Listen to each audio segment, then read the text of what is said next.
ஓம் முருகா சண்முகா சரவணபவாய நம.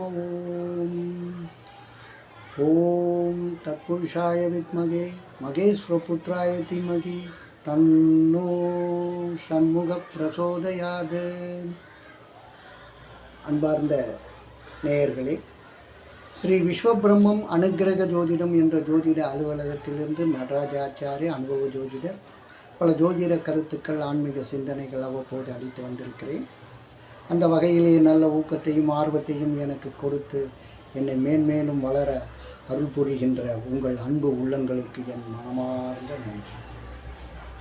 இப்போது சமீப காலத்தில் இந்த பாதகாதிபதிகள் பற்றி கொஞ்சம் நம்ம அவேர்னஸை க்ரியேட் பண்ணணும்னு நினச்சேன். அது ஜோதிடத்தில் எப்படியெல்லாம் வருது அப்படின்னு பார்த்து, இந்த பாதகாதிபதி எப்படி இந்த 12 ராசிகளுக்கு வருதுன்னு பார்க்கும்போது, சரம், திரம், உபயம், இந்த சரம் என்ற 4 ராசிகளை பற்றி ஏற்கனவே எனது பதிவுகள் வெளிவந்திருக்கின்றன. எனது யூடியூப் சேனல் விஸ்வபிரம்மம் ஜோதிடம், இந்த யூடியூப் சேனலில் போய் பார்த்தீங்கன்னா அந்த சர ராசிகளை பற்றி நான் இதற்கு முன் அந்த விவரங்களை தெரிவித்திருந்தேன். சர ராசிகளுக்கு பாதகாதிபதி என்பவர் 11ஆம் வீட்டு அதிபதி. அந்த வகையில் நம்ம எப்படி அந்த தசை பலன் வரும்போது அந்த பாதகாதிபதியினுடைய கனெக்ஷன் எங்கேயாவது அந்த கனெக்டிவிட்டி வரும்போது நம்ம கொஞ்சம் ஜாக்கிரதையாக இருந்துக்கணும். அதுதான் எப்படி நம்ம சந்திராசிரமம் வந்தால் கொஞ்சம் உஷாராக இருங்கன்னு எல்லா ஜோதிடரும் சொல்கிறது போலத்தான் இதுவும்.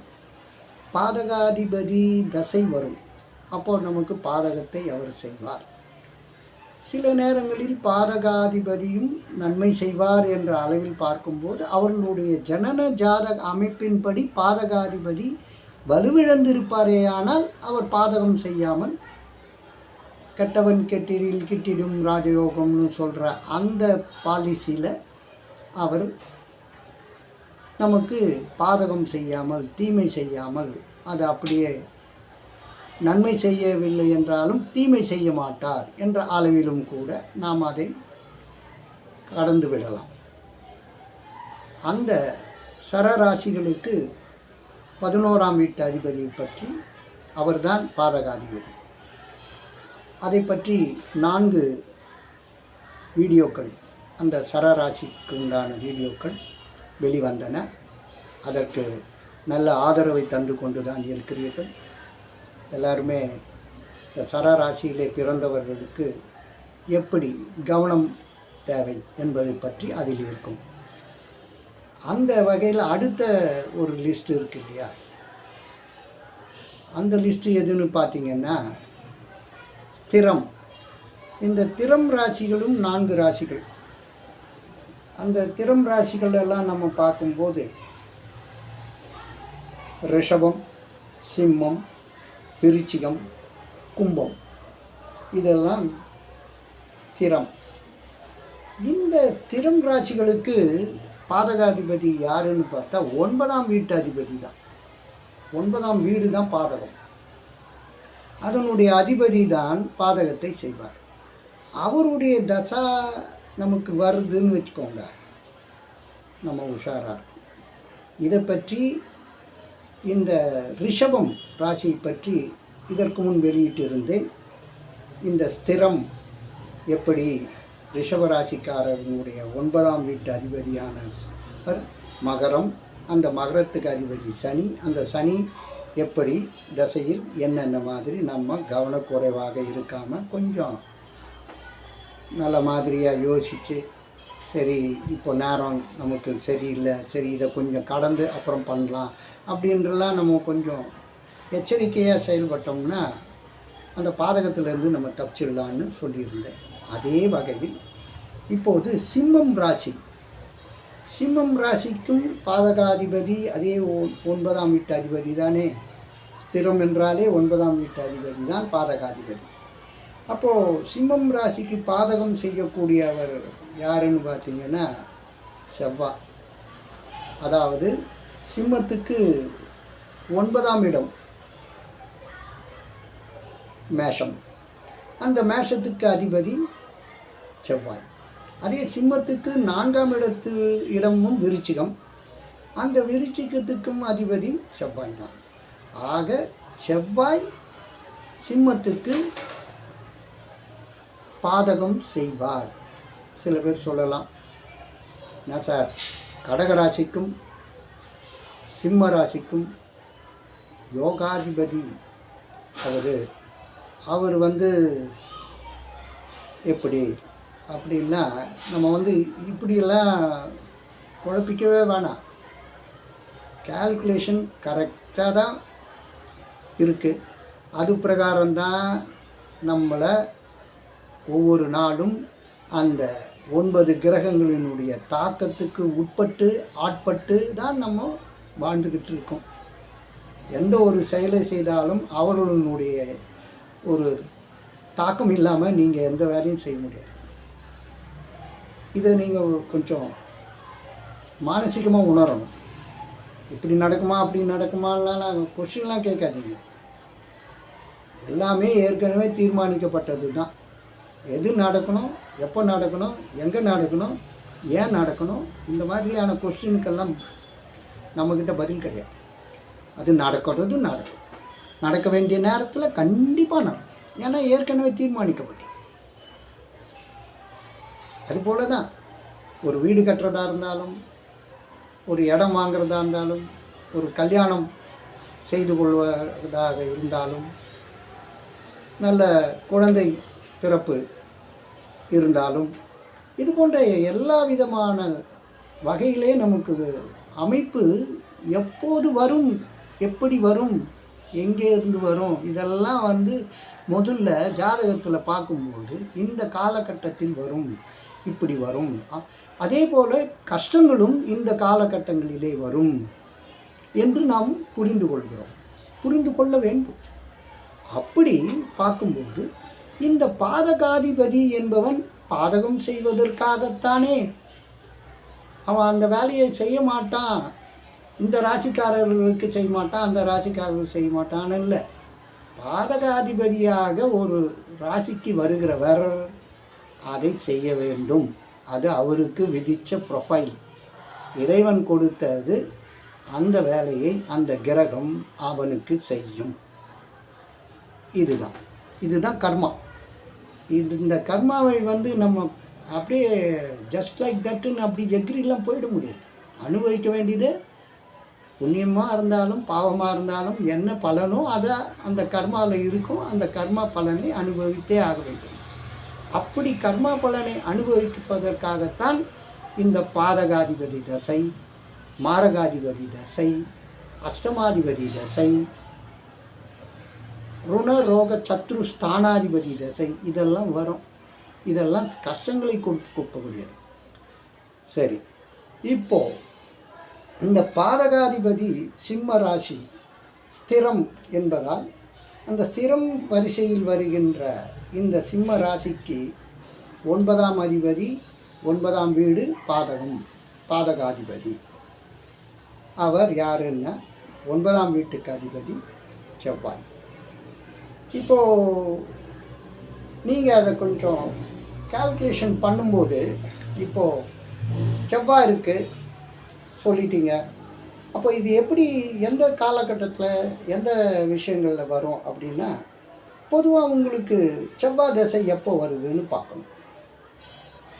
இப்போது செவ்வாய் தசை சில பேருக்கு நடந்துக்கிட்டு இருக்குன்னா நீங்கள் கொஞ்சம் கவனமாக இருக்கணும் அப்படின்றது தான் விஷயம். அதாவது சிம்ம ராசியிலே 3 நட்சத்திரங்கள் இருக்கின்றன. அதாவது மகம், பூரம், உத்திரம் 1ஆம் பாதம். இந்த மகம் கேதுனுடைய சாரம், இந்த பூரம் சுக்கிரனுடைய சாரம், சூரியனுடைய சாரம் இந்த உத்திரம் 1ஆம் பாதம். ஆக இந்த மகம் நட்சத்திரத்திலே நீங்கள் பிறந்தீர்கள் என்றால் முதலிலே கேது தசை வரும். அப்படி அடுத்து சுக்கிர தசை, சூரியன் சந்திரன் செவ்வானும் போது 5ஆவது தசையாக அந்த செவ்வாய் தசை வரும். பாதகாதிபதி தசை செவ்வாய் 1. அதே நீங்கள் பூரம் நட்சத்திரத்தில் பிறந்தீர்கள் என்றால் அப்போ என்ன ஆகிடும், 4வது திசையாக செவ்வாய் திசை வரும். அடுத்து உத்திரம் 1ஆம் பாதம் என்றால் உங்களுக்கு 3வது திசையாக இந்த செவ்வாய் திசை வரும். இப்போ ஏற்கனவே இந்த சிம்ம ராசியில் பிறந்து இந்த செவ்வாய் திசை நடந்த காலகட்டத்தில் அதை கடந்தவர்களை கேட்டு பாருங்கள். அந்த செவ்வாய் தசை எப்படி இருந்ததுப்பா, சிம்ம ராசிக்காரராணி செவ்வாய் தசை எப்படி இருக்குது அப்படின்னா அவர் பல அனுபவங்களை சொல்லுவார். ஐயோ அப்படிங்களா, எனக்கு இப்படியாச்சு, எனக்கு அப்படியாச்சு, அந்த நேரத்தில் தான் ஒரு சின்ன ஆக்சிடெண்ட்டு, அது என்னடானா பெரிய செலவு வச்சிடுச்சு. பாதகம் ஏதாவது ஒரு வகையில் அவர்களுக்கு தகுந்த மாதிரி ஒரு தொல்லை, ரோதனை, வேதனை, சோதனை, இதில் இந்த பாதகம் இல்லாமல் சிம்மராசிக்காரர்கள் இந்த செவ்வாய் தசையை கடக்க முடியாது. நாங்கள் இது இப்போது செவ்வாய் தசை நடந்துக்கிட்டு இருக்குன்னு வச்சுக்கோங்க. சிம்மராசிக்காரராக பிறந்து அவருக்கு செவ்வாய் தசை நடந்து கொண்டு இருக்கிறதா என்று பார்க்கும்போது அவர் கொஞ்சம் சின்ன வயசு இதுவாக தான் இருப்பார். கொஞ்சம் வயதை கடந்தவர்கள், அந்த ராகு தசையில் இருப்பவர்கள் வேண்டுமென்றால் அந்த செவ்வாயினுடைய தசையை கடந்து ராகு தசைக்கு வருவார்கள். அதுவும் கஷ்டம்தான். சிறிய வயதிலே ராகு தசை வரக்கூடாது. அப்படி வந்தால் 18 வருஷம் ஒரு வழியாக அவரை கொஞ்சம் உருட்டி பெரட்டி பிரச்சனையை கொடுத்து, ஏன் சில பேர் இடம் விட்டு இடம் போய் வேறு இடத்துல வேலை செஞ்சு குடும்பத்தெல்லாம் விட்டு போய் சின்ன வயசுலேயே வருது பசங்களுக்கு வேலை பிரச்சனை, குடும்ப கஷ்டம்னு எதையாவது ஒன்று அந்த ராகு தசை கொடுக்கும். அது வேற. ஆனால் பாதகாதிபதி திசையாக இந்த செவ்வாய் தசை வரும் காலத்தில் நீங்கள் கவனமாக இருந்து விட்டால் போதும். ஏன் சார் இது கண்டிப்பாக இது வரும்னு சொல்கிறீங்க, ஆனால் ஜாதகத்தில் எப்படி இது கண்டிப்பாக வருமா அப்படின்னு ஜாதகத்தில் பார்த்து சொல்ல முடியுமான்னா சொல்லலாம். இப்போது செவ்வாய் மேஷராசி அதிபதி, மேஷத்திலே செவ்வாய் ஆட்சி பலம் பெறக்கூடாது. அடுத்தது விருச்சிகம், அதுவும் செவ்வாயினுடைய வீடு. செவ்வாய் தசை அந்த ஜனன ஜாதகத்திலே செவ்வாய் அங்கே விருச்சிகத்திலே ஆட்சி பலம் பெற்றிருக்கக்கூடாது. ஒன்று. அடுத்தது மகரம், செவ்வாய் உச்சம் பெறுவார். பொதுவாகவே ஒரு பாவ கிரகம் உச்சம் பெற்றாலே ரோதனை தாங்க. இது ஜென்ரல். பாவ கிரகம்னு சொன்னப்போ சனி துலாமில் உச்சம் பெறுதுன்னா கஷ்டம்தான். சுக்கிரன் அந்த சிம்ம ராசிக்கு 7, 8ஆம் இடத்துக்கு அதிபதியாக வரார். அப்போது அங்கே போய் சுக்கிரன் உச்சம் பெற்றார், 8ல் உச்சம் பெற்றார், அது கஷ்டம்தான். இதுபோல் பாவகிரகங்கள் உச்சம் பெற்றால் மட்டும் அல்ல, அஷ்டமாதிபதினு வரக்கூடியவனும் உச்சம் பெறக்கூடாது. 8ஆம் இடத்திலும் உச்சம் பெறக்கூடாது. 8 உச்சம் பெறக்கூடாது, 8ஆம் இடத்தில் உச்சம் பெறக்கூடாது. இப்படியெல்லாம் ஜாதகத்தில் பிரச்சனைகள் உண்டு. இந்த உச்சம் பெற்றவர்களது மட்டும் அதுக்கு ஒரு தனி கிளாஸே எடுக்கலாம். அதுபோல் ஒவ்வொரு ராசிக்காரர்களுக்கும் ஏதாவது சில கிரகங்கள் உச்சம் பெற்றிருக்கும். அந்த உச்சம் பெற்ற ராசியை பற்றி நீங்கள் சரியாக உணர வேண்டும். அந்த கிரகம் எப்படி இருக்குது என்னன்னு இதை பற்றின ஒரு வீடியோ நான் இந்த விவரங்கள்லாம் முடிந்ததுக்கப்புறம் நான் அதை பற்றி யோசித்து வச்சிருக்கிறேன். அதை நான் உங்களுக்கு அந்த பதிவை நான் வெளியிடுவேன். அப்போது அதை பற்றி நீங்கள் தெரிந்து கொள்ளலாம். இப்போதைக்கு இந்த ஸ்திரம் என்ற இந்த ராசியில் செவ்வாய் தசை வருகின்ற காலகட்டங்களில் நீங்கள் கவனமாக இருக்கணும். ஆனால் அது ஒன்றும் 7 வருஷம்தான். செவ்வாய் ஒன்றும் ரொம்ப நாள் உங்களை படாத பாடுபடுத்தணும்னு சொல்ல முடியாது. இதுதான். ஆனால் இதை ரொம்பவும் சிரமம் கொடுக்கறது அவர் மேஷத்திலேயோ விருச்சிகத்திலேயோ ஆட்சி பலம் பெற்றிருந்தாலும், மகரத்தில் செவ்வாய் உச்சம் பெற்றிருந்தாலும், உங்கள் ஜனன ஜாதகத்தில் இது போன்ற அமைப்பும் இருந்ததுன்னா நீங்கள் சிம்ம ராசிக்காரராக இருந்தீர்கள் என்றால் நிச்சயமாக செவ்வாய் தசையில் நீங்கள் பிரச்சனையை உங்கள் வீடு தேடி வந்து ஹலோ சார் வாங்க அப்படின்னு கேட்கும், பிரச்சனையை கொண்டு வந்து கொடுத்துரும். அதனால் ஜாகிரதையாக இருங்க. இப்போது என்னங்க, நமக்கு 9 கூடையவர் அவரு போய் பாதகம் பண்ணுவாரா? பண்ணுவார், அவருக்கு அதான் வேலை. இப்போது அதை யோகாதிபதி, அதுவும் சிம்மத்துக்கும் கடகத்துக்கும் யோகாதிபதியான செவ்வாய் பாதகம் போய் செய்வாரா? செய்வார், யோகத்தையும் செய்வார். ரெண்டு பக்கமும் அவர் உங்களுக்கு கொடுத்து கெடுக்கிறது.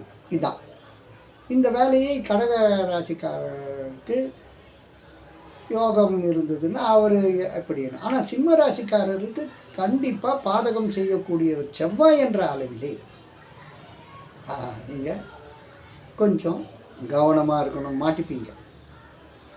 ஏதோ ஒன்று ஆரம்பிக்க போகிறீங்க, பாதகாதிபதி தசை உங்களுக்கு இருக்கா? இல்லை ஒரு தசையிலே பாதகாதிபதியினுடைய புக்தி இருக்கிறதா? வேறு தசை கூட நடக்கும். அந்த தசையில் செவ்வாயினுடைய புக்தி இருக்கா? அந்த காலகட்டத்தை அப்பா விட்டுருப்பா, என்ன நான் இதில் தலையிட மாட்டேன், எனக்கு பாதகாதிபதியின் புக்தி நடக்குது, எனக்கு பாதகாதிபதியினுடைய தசை செவ்வாய் தசை நடக்கிறது அப்படின்னு சிம்ம ராசிக்காரர்கள் மிகவும் கவனமாக செயல்பட்டீர்கள் என்றால் உங்களுக்கு பிரச்சனை உங்களை தாண்டி போயிடும். நீங்கள் எஸ்கேப் அப்பா தான் வந்திருக்கீங்க. அந்த மாதிரியான ஒரு அமைப்பு இது இருக்குது. ஆனால் சரி சார், நீங்கள் உச்சம் பெற்றதை சொன்னீங்க, ஆட்சி பெற்றதை சொன்னீங்களே, அப்போ செவ்வாய் கடகத்திலே நீச்சம் பெற்றால் ரொம்ப நல்லது. சிம்ம ராசிக்காரருக்கு கடகத்தில் செவ்வாய் நீச்சம் பெற்றால் நிச்சயமாக அவருக்கு பாதகம் என்பது அங்கே வராது, ஓரளவுக்கு போயிடும். அதில் 12 வேற மறைகிறார். கடகராசியில் அவர் சிம்மத்துக்கு 12ஆம் இடம் என்ற மறைவு மட்டுமல்லாமல் நீச்சமும் பெற்று விடுகிறார். அப்போது கண்டிப்பாக உங்களுக்கு யோகம் உண்டு. எப்போது? செவ்வாய் தசையில். செவ்வாய் தசையில் எப்படி யோகம் வரும் அப்படின்னு நீங்கள் பார்த்தீங்கன்னா, இது இவ்வளோ காலமாக நீங்கள் சிரமப்பட்டுட்டு இருந்திருப்பீங்க, ஒரு விஷயத்தை நடக்கலையேன்னு கவலைப்பட்டுட்டு இருந்திருப்பீங்க, அந்த பாக்கியம் நமக்கு இல்லையே அப்படின்னு கொஞ்சம் ரொம்ப நாளாக ஒரு விதமான தயக்கம், கலக்கம், குழப்பம் இருந்தது. இந்த சிம்ம ராசிக்காரர்களுக்கு 12ஆம் இடத்திலே செவ்வாய் நீச்சம் பெற்றிருந்தால் செவ்வாய் தசை வரும் காலத்தில் உங்களுக்கு அந்த விவரங்கள் எல்லாமே சரியாகி கரெக்டாக உங்களுக்கு வந்துடும். பூர்வீக சொத்து வரணுமா? நீச்சம் பெற்று இருக்குதா? சிம்மராசிக்காரரா நீங்கள்? அப்போது செவ்வாய் தசை உங்களுக்கு வரும்னா செவ்வாய் நீச்சம் பெற்று இருக்க வேண்டும். இது ஜனன ஜாத காலத்தில் மட்டும்தான் என்பதல்ல. செவ்வாய் ஒவ்வொரு வீடும் சுற்றி வரும்போது செவ்வாய் எப்போல்லாம் சிம்ம ராசிக்காரருக்கு நீச்சம் பெறுகிறதோ அப்போல்லாம் நல்லது நடக்கும். இது அனுபவத்தில் நிறைய பேரை நான் பார்த்துருக்கிறேன். சிம்ம ராசிக்காரருக்கு செவ்வாய் நீச்சம் பெற்று இருக்கின்ற ஜனன ஜாதகக்காரர்கள் நிச்சயமாக உங்களுக்கு செவ்வாயால் கஷ்டமே கிடையாது, யோகம்தான். இது மாதிரி ஜாதகங்களை வைத்து இந்த சிம்ம ராசிக்காரர்கள் மிகவும் கவனமாக இந்த செவ்வாய் தசை அல்லது செவ்வாய் புக்தி நடக்கின்ற காலகட்டத்தில் கவனம் மிக மிக தேவை. ஒன்றும் இல்லை, எப்பவும் போல் போயிட்டு வேலை போகிறீங்க, வரீங்க, செய்கிறீங்க. ஏதாவது ஒன்று புதுசாக ஒரு முயற்சி எடுக்கிறீங்கன்னா இந்த காலகட்டத்தில் இந்த செவ்வாய் தசையிலையோ இல்லை வேறு ஒரு தசையில் செவ்வாய் புக்தியோ நடைபெறுகிறதா என்பதை கவனித்து நீங்கள் செயல்பட்டுங்க.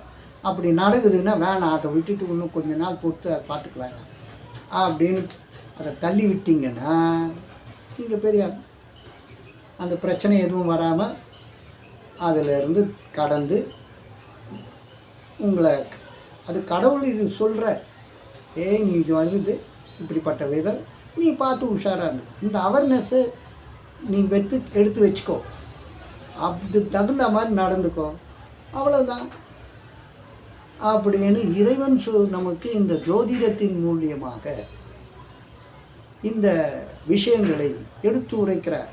அதை நீங்கள் சரியாக புரிஞ்சிக்காமல் இப்போ மாட்டிக்கிட்டா அது ஒன்றும் செய்ய முடியாது. ஆக எல்லோரும் தினந்தோறும் நீங்கள் ஜோதிடம் பார்க்கணும்னு அவசியம் இல்லை. ஏதாவது ஒரு விஷயங்களை நீங்கள் முன்னெடுக்க போகிறீங்க அப்படின்னா இந்த சிம்மராசிக்காரர்கள் இந்த செவ்வாயினுடைய தாக்கம் எங்கேயாவது லிங்க் ஆகுதான்னு பாருங்கள். அப்படி ஆச்சுன்னா அதை விட்டுருங்க, அவ்வளோதான், நல்லாது. இப்போது இதுக்கு இந்த சிம்மராசிக்காரர்கள் முருகன் வழிபாடு ரொம்ப முக்கியம். ஓம் தத்புருஷாய வித்மகே மகேஸ்வர புத்திராய தீமகி தன்னோ ஷண்முக பிரசோதயால் இந்த மூல மந்திரத்தை சொல்லுங்கள், டெய்லியே சொல்லுங்கள். இந்த செவ்வாயினுடைய தாக்கம் உங்களுக்கு நன்மையை செய்யும். நன்றி, நமஸ்காரம்.